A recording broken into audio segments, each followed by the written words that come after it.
Itu rahasia ilmunya para wali. Yang paham alhamdulillah, yang belum paham mudah-mudahan suatu saat paham. Yang paham tapi rada angel ya. Bismillahirrahmanirrahim. Judulnya menyederhanakan kebutuhan. Saya tuh baca kitab-kitabnya para wali dan kehidupannya para wali. Beliau-beliau itu punya konsep hidup yang indahnya luar biasa. Yang kita-kita di dunia modern ini kelihatan bodoh, ya kelihatan bodoh. Begitu konsepnya para wali dibandingkan dengan cara hidup kita. Ya dengan cara hidup kita kelihatan sangat bodoh dalam menjalani kehidupan. Boleh saya kupas dikit? Tapi tolong jawab jujur pertanyaan saya, ya. Saya mau nanya, jujur tapi. Pagi suruh berangkat kerja, pulang malam. Begitu terus selama 20 tahun. Capek atau enggak capek? Capek atau enggak capek? Capek, betul ya? Pertanyaan berikutnya, kenapa banyak manusia yang melakukan hal itu? Kenapa? Alasannya adalah butuh dana. Betul? Butuh dana. Oke. Betul, butuh dana. Pertanyaan selanjutnya, dananya untuk apa? Memenuhi kebutuhan. Betul? Memenuhi kebutuhan. Nah, sekarang mulai saya ajak menata ulang. Rada grogi aku. Kebutuhan hidup manusia itu apa? Sandang, ya kan ada kebutuhan primer, ada kebutuhan sekuler. Dulu kan diajarin sekolah begitu ya. Sandang, pangan, papan, betul? Ya, sandang itu apa? Pakaian. Pakaian 2 cukup atau enggak cukup? Cukup. Ini bicara cukup loh ya, cukup atau enggak cukup? Cukup. Ya, pakaian 4 cukup atau enggak cukup? Cukup. Papan, tempat tinggal, harus punya? Enggak. Pokoknya ada tempat tinggal, betul? Sandang, pangan, papan tadi ya. Pangannya apa? Makan. Sehari makan 3 kali cukup atau enggak cukup? Cukup. 2 kali aja terbukti cukup. Sahur buka, betul ya? Terbukti cukup. Berarti kalau kita hidupnya pengen nggak capek, kuncinya di mana? Mengatur kebutuhan. Kecilkan kebutuhanmu, maka tak lelah hidupmu. Kecilkan kebutuhanmu, maka tak lelah hidupmu. Betul begitu? Makanya para wali mengajarkan pada dirinya, mengajarkan kepada pasangan hidupnya, mengajarkan kepada anaknya, mengajarkan kepada anggota keluarganya, hidup itu adalah mengecilkan kebutuhan. Untuk dirinya dikecilkan. Makan, diajari gimana caranya 30 kenyang. Dari kecil dididik gitu.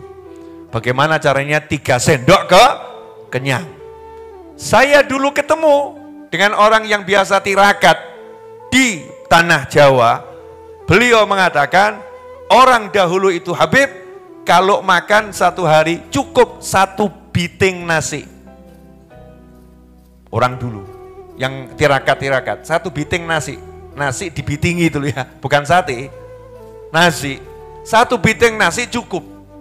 Karena tubuh manusia ini luar biasa. Kalau nggak percaya, dokter udah membuktikan. Kamu dikasih 1 suntikan, sak suntikan, kerosok warek, badanmu jadi kuat, cukup untuk berjam-jam. Benar begitu? Padahal suntikannya cuma mungkin berapa mili, tapi badannya jadi segar luar biasa. Intinya apa? Kalau membiasakan sedikit itu sudah kenyang, maka tak butuh banyak baru kenyang. Benar? Kalau terbiasa pakaian itu menutup aurat, maka tak butuh pakaian untuk fashion show. Paham ya? Artinya menutup aurat, cakep, oke, maka nggak perlu pakaian yang banyak. Karena itu pakaiannya wanita-wanita solihah warnanya sama, nggak ada bedanya, satu warna hitam. Betul ya? Sak lemari mbok buka ireng kabeh. Loh ini serius.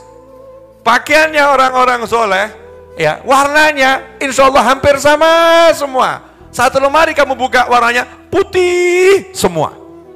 Ya semua putih, enggak neko-neko cari baju. Diupayakan sederhana. Belajar cukup dengan yang sedikit. Hasilnya apa? Karena terbiasa mencukupkan dengan yang sedikit, hatinya dikasih rasa puas dengan apa yang dimiliki.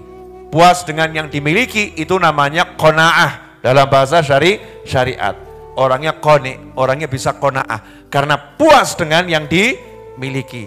Dan herannya saya, yang praktek nyata ilmu ini adalah orang yang sedang gangguan jiwa, akalnya dicabut sama Allah Ta'ala.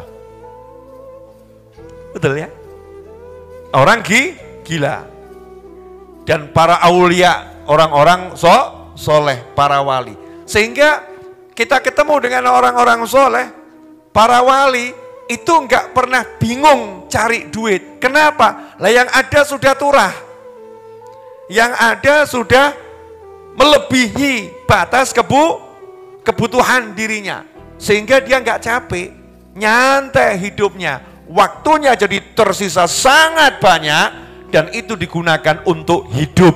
Hidup itu apa? Bicara dengan pasangan, bermain dengan anak keturunan, bercengkrama dengan sesama umat manusia. Hidup itu apa? Menikmati pemandangan yang disediakan oleh Allah yang maha indah kepada kita. Sehingga para wali itu hidupnya betul-betul nikmat, tidak dirusak dengan yang namanya kebutuhan.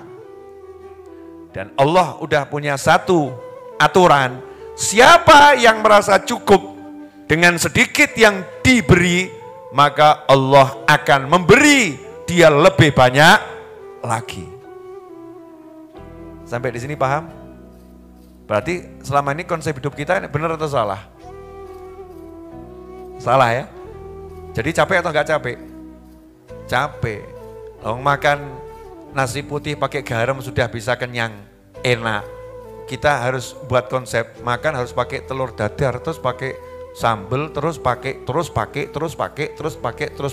Begitu udah tersedia semua, waktunya habis nggak jadi makan. Kehilangan yang urgent, yang pokok, yang dibutuhkan, yang penting justru hilang. Yuk kita mulai menata ulang hidup kita. Menata ulang hidup kita. Saya nggak muluk-muluk. Kita seperti para wali, orang-orang soleh yang hebat-hebat itu. Tapi minimal yuk kita kecilkan kebutuhan kita yang untuk diri sendiri. Tapi kalau untuk orang lain, ya untuk orang lain, untuk melayani orang, untuk menyenangkan orang, kamu pasang kebutuhan yang sebesar mungkin. Karena sifatnya itu bukan sesuatu yang harus, bukan sesuatu yang dipaksakan. Ana wa khiyar ummati bur'an minat takalluf. Aku dan umatku yang terbaik tidak suka memaksakan diri, tapi berusaha untuk melayani orang lain. At'imu ta'am, diperintahkan oleh Nabi Muhammad SAW, kasih makan orang lain, senangkan orang lain. Upayakan itu kita punya kebutuhan yang besar untuk diri kita sendiri yang kecil. Sehingga hasilnya apa? Hidup kita santai tapi manfaatnya luar biasa. Itu rahasia ilmunya para wali. Yang paham alhamdulillah, yang belum paham mudah-mudahan suatu saat paham. Yang paham tapi aneh ya, rada angel ya. Kok abot ya? Mudah-mudahan ya bisa menjalankan sebagus dan sebaik mungkin.